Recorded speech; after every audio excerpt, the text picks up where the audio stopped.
Hey Scott, what we've got here for Rosa Motors is your glove box activator. This actually activates a lock somewhere on the glove box area.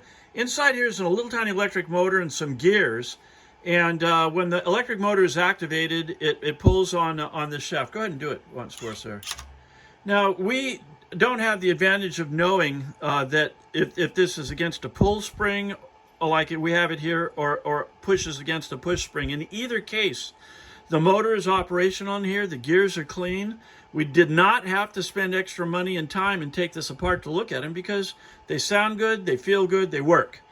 Now, the switch itself did have a little bit of corrosion on the contacts. Serious or not, man? Oh, it was black. They were black. So, and this thing does draw a few amps. I mean, go ahead and activate it, Matt. There's 2.5 amps and release, and again, 2 amps and release. So that could have been the problem right there, the dirty contacts on the switch. We don't know it for a fact because, we've tried this thing 100 times and it's been working for us every time.